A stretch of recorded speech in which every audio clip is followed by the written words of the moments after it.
Come possiamo montare degli accessori sul nostro smartphone per esprimere tutte le sue potenzialità nella ripresa video?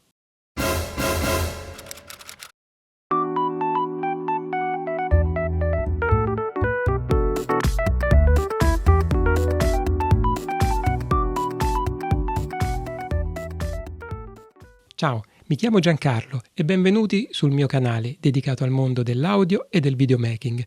Se è la prima volta che siete qui, vi invito ad iscrivervi al canale e ad attivare le notifiche. Sarete così sempre aggiornati e non perderete i prossimi video. Gli smartphone e l'iPhone di Apple in particolare hanno fatto passi da gigante per quel che riguarda la ripresa foto e video. Oggi con un iPhone 13 Pro possiamo girare in ProRes, HDR e in modalità cinema, che permette di variare a posteriori la profondità di campo con qualche limitazione. Registi hanno girato film, videoclip e pubblicità, a volte anche un po' per sfida o per motivi commerciali con iPhone, ottenendo dei risultati di tutto rispetto. Per girare video al meglio servono alcune accortezze, conoscenza di regole basilari della ripresa, app specifiche, per esempio Filmic Pro, e alcuni strumenti che possono aiutarci e facilitarci il lavoro in fase di ripresa. C'è poi il lavoro in post-produzione che riveste la sua importanza. Come nelle camere più professionali si utilizzano i cage, delle gabbie sulle quali costruire i nostri rig per dotare la camera di tutti gli accessori di cui hanno bisogno, così anche il nostro smartphone avrebbe bisogno di una struttura di supporto, perché, così com'è, ha poche possibilità di montarvi accessori. Inoltre anche il modo in cui lo si tiene in mano determina i movimenti che possiamo fare. Ecco che top handle, maniglie laterali e quant'altro ci vengono in aiuto. La SmallRig è una casa che ha avuto molto successo per aver portato al grande pubblico dei videomaker soluzioni che prima erano molto costose e non alla portata di tutti. Avendo acquistato un iPhone 13 Pro ho deciso di dotarlo di una gabbia per renderlo più cinematografico. Naturalmente tutto quello di cui parlo, tutto questo materiale è stato comprato con i miei soldi, nulla mi è stato dato, non è quindi un video sponsorizzato. La SmallRig Mobile Video Cage 3562 è una gabbia dedicata multifunzionale progettata per iPhone 13 Pro per videomaking, live streaming e vlogging. La gabbia è compatta e pesa 87 grammi. Presenta fori filettati antitorsione da 1/4 di pollice sui vari lati e call show che supportano accessori come microfoni, luci LED, maniglie, treppiedi. Sono proprio questi fori e slitte il punto di forza. Permettono di espandere sensibilmente gli accessori che si possono utilizzare per realizzare i nostri video. La gabbia, costruita in alluminio aerospaziale pieno, insieme agli spessori incorporati, all'interno c'è uno strato di silicone, protegge lo smartphone e previene graffi e danni. La gabbia consente la ripresa anche in modalità verticale. Naturalmente non è possibile inserirvi dentro l'iPhone con il case. Le dimensioni sono 162 x 87,5 x 15,4 mm. Inserire il nostro smartphone all'interno è semplice. Si preme sul bottone laterale e si solleva la parte più corta. Si fa scorrere con attenzione il telefono all'interno, dove c'è lo strato di silicone protettivo, e si richiude il tutto. Esteticamente devo dire che è molto bella e piacevole a vedersi. Il colore si sposa alla perfezione, almeno col colore che ho scelto io per l'iPhone. Il copriobiettivo posteriore è intercambiabile e compatibile con obiettivo M-mount e altri obiettivi simili. Il copriobiettivo posteriore deve essere sostituito per collegare un obiettivo con filettatura da 17 mm. Il design non blocca i pulsanti dell'iPhone che funzionano bene, le porte, e consente l'utilizzo dello scanner LiDAR, il sensore che sfrutta i raggi di luce per calcolare le distanze degli oggetti, consente l'utilizzo degli obiettivi ultragrandangolari e la ricarica wireless col sistema MagSafe di Apple. Il meccanismo di chiusura è rapido e sembra non soggetto ad aperture accidentali. Va premuto bene perché lo sportellino si apra. SmallRig nel suo listino ha una miriade di prodotti per ogni esigenza e comunque, essendo pressoché universali gli attacchi, potete attaccarvi un quasi qualsiasi cosa di altre marche, teste a sfera di tutte le dimensioni, braccetti snodabili con attacco NATO, Arri, accessori con slitta Cold Show, tubi di prolunga sui quali eventualmente montare altri accessori. Insomma, c'è una grande scelta e ci si può davvero sbizzarrire. Prendete delle viti di ogni tipo. La Small Rig, come altre case, vende delle bustine in cui all'interno troverete tutte le viti che vi potranno servire quando girate video. Una cosa che mi piace molto ed è utile sono le handle, le maniglie. Quelle che preferisco sono quelle con il sistema NATO, perché affidabili e velocissime da utilizzare. Una delle cose che fa fare passi da gigante ai nostri video, però, è un buon audio. Per questo sarebbe utile utilizzare un microfono esterno dedicato. Io, utilizzandolo sulla mia Sony, ho tra gli altri un Rode VideoMic NTG, che fornisce risultati molto buoni. Questi microfoni esterni sono spesso dotati di slitta Cold Show e possono essere montati qui o qui. Questi microfoni hanno solitamente un jack TRS o TRRS da 3,5 mm, mentre l'iPhone adotta ancora l'ingresso proprietario Lightning. Per ovviare a questo problema basta dotarsi dell'adattatore da Lightning a jack cuffie da 3,5, che costa all'incirca 9 o 10 euro. Si inserisce il jack del microfono da una parte e l'altra estremità nell'ingresso Lightning. Potete inserire il microfono in una delle due slitte, facendo attenzione a serrarlo per bene, perché queste slitte non hanno meccanismi di sicurezza contro la caduta, ma offrono però il vantaggio di potervi inserire gli accessori come il microfono da entrambi i lati. Il microfono può essere montato anche sulla parte superiore, rivolto verso di noi in stile modalità vlog.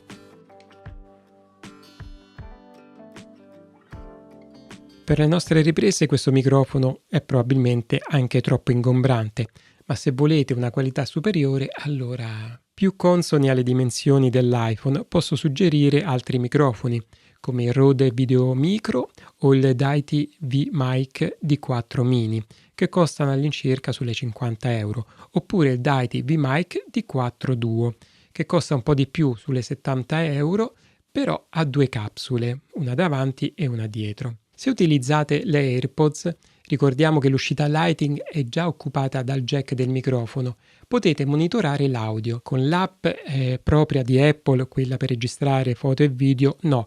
Ma se utilizzate, come si dovrebbe fare per ottenere il massimo dalle riprese, un'app come Filmic Pro, allora potete monitorare l'audio. Naturalmente i sistemi Bluetooth hanno un lag, per cui sentirete l'audio con un pizzico di ritardo, che è fastidioso nel parlato. Però ascoltare l'audio in cuffia e controllare i meter sull'app ci dà informazioni preziose sulla qualità dell'audio che andiamo a registrare. Per quanto riguarda le maniglie, come dicevo, io ho già delle maniglie con sistema NATO. Ho pensato quindi di adattarle utilizzando un mini quick release NATO Rail da 48 mm, che ha due fermi d'arresto all'estremità. Il problema con questa è che prende un solo foro filettato, per cui va stretta bene, altrimenti potrebbe allentarsi e ruotare. Le maniglie hanno spesso sulla parte superiore dei fori filettati o delle slitte, o la possibilità di fissarle per attaccarci altri accessori. Qui per esempio ho attaccato un adattatore Cold Show Mount rotabile molto comodo. Inserire un accessorio col sistema NATO è davvero facile e veloce. Si allenta la morsa, si inserisce tra i due fermi di sicurezza e si stringe nella posizione che preferiamo. La maniglia che vedete in particolare è la Rotating NATO Handle Left Side, che ha un design ergonomico molto efficace e la particolarità di poter regolare velocemente l'angolo di ripresa della camera, intervenendo su un bottone nella parte interna con la semplice pressione del pollice, che si trova proprio in quella posizione. Sul rig della mia Sony uso una NATO Rail più lunga di 10 cm, con un profilo alto. Sono molti gli accessori che si possono montare con il sistema NATO, per esempio per sostenere dei faretti, delle luci. Magari quando si fanno dei vlog si può montare un articulating arm with a screw ball head and a NATO clamp ball head. Si possono disassemblare e cambiare gli accessori a seconda del bisogno. A queste avvitiamo i faretti LED o luci varie che di solito sono provviste di foro filettato sul fondo e poi articoliamo il braccetto a seconda delle nostre esigenze di ripresa. Naturalmente i fori filettati possono essere usati per montare lo smartphone col cage su un mini treppiedi. Basta appunto avvitarlo su uno dei fori a nostra disposizione, scegliendo quello che garantisce una distribuzione ottimale del peso. Possiamo utilizzare il mini treppiedi anche come una sorta di maniglia. Per i vlog è un uso abbastanza comune.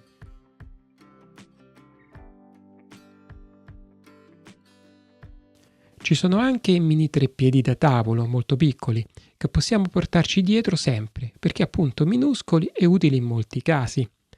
Possiamo naturalmente infine attaccarci anche dei normali treppiedi videofotografici con i benefici che questi apportano. Sono sicuramente molto più stabili, raggiungono altezze molto più elevate, possono essere appesantiti in caso di vento e possiamo attaccare degli accessori direttamente a loro senza gravare sullo smartphone. Per riprese fluide possiamo utilizzare un gimbal per smartphone, come questo Zion Smooth Q2, una versione leggera dei gimbal utilizzati per reflex o mirrorless. L'iPhone dotato di cage entra nel supporto porta smartphone, ma siamo, come vedete, proprio al limite come larghezza. Il peso cage più smartphone viene supportato bene e non dà problemi particolari.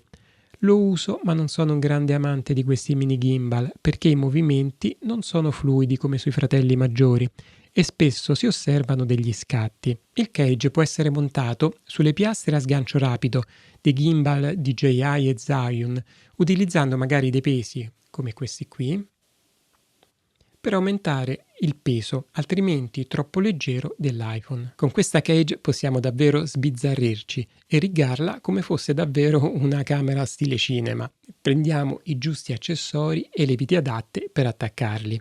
Per esempio una mounting cheese plate sulla quale attacchiamo un supporto cold shoe di super lightweight railbook da 15 mm, due Rhodes da 15 mm, una maniglia in stile shoulder rig, ovvero rig da spalla nelle camere pro, e possiamo divertirci.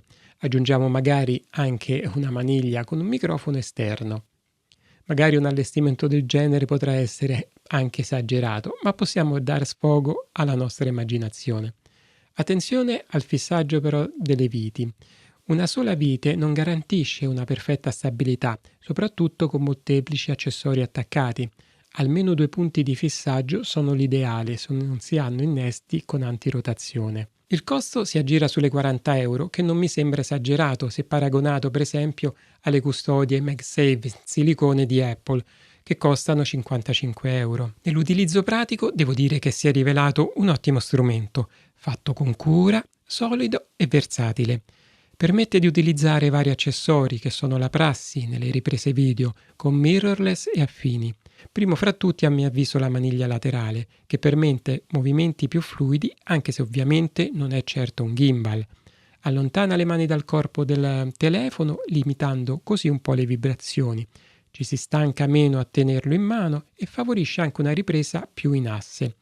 Inoltre, come dicevo, favorisce l'uso di un microfono esterno, contribuendo non poco ad elevare la qualità dei nostri video. Vediamo alcuni aspetti negativi o ai quali prestare un po' di attenzione. Attenzione alla piastra NATO che si muove se non è fissata con 2 punti di fissaggio, quindi attenzione se utilizzate quella corta da 4 o 5 cm. Quella da 7 cm purtroppo credo non vada bene perché il binario si mangia 1,5 cm da entrambi i lati. Bisognerebbe utilizzare quella da 9 cm, che però sporge di qualche millimetro rispetto al cage.